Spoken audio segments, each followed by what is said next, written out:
In today's video, I'm going to show you how to use your own image in Leonardo AI step by step so you can guide the AI with your photo and create results that look closer to your vision.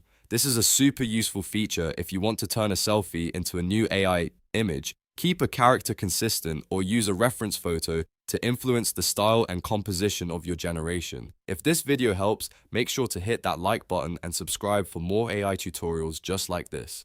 Alright, let's jump in. First, open Leonardo AI and get into your workspace. Once you're on the platform, look at the left-hand menu and click Image Creation. This is the section where you'll create new images and apply reference inputs to guide the generation. Now, in the main creation area, find the text prompt bar. This is where you'll type the instructions for the image you want Leonardo to generate. Right below or near your photo thumbnail, you should see a drop-down menu. Click that drop-down to open the available reference options. Depending on what Leonardo AI shows you, you may see choices like image to image, character reference, or style reference. Each one works a little differently.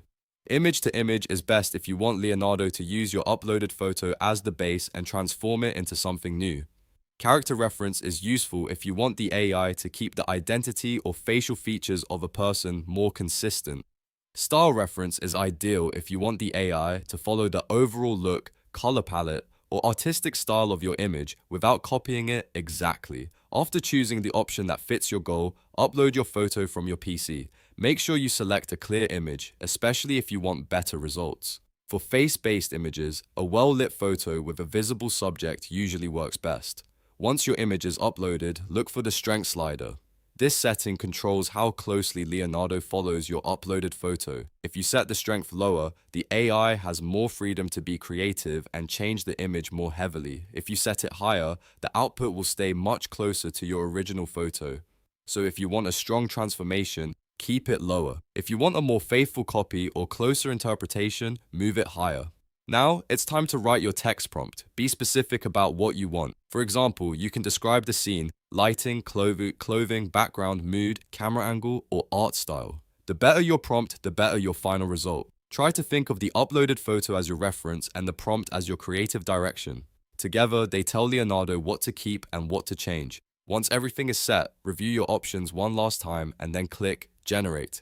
Leonardo AI will process your prompt and your uploaded image, then create a result based on the settings you chose. If the first result isn't exactly what you want, don't worry. You can adjust the strength slider, improve your prompt, or try a different reference mode and generate again. That's one of the best parts of using Leonardo AI. You can keep refining until you get the look you're after. And that's how you use your own image in Leonardo AI. It's a simple process once you know where the settings are, and it opens up a lot of creative possibilities. If this tutorial helped you, please give it a like, subscribe to the channel, and stay tuned for more step-by-step AI content. Thanks for watching, and I'll see you in the next one.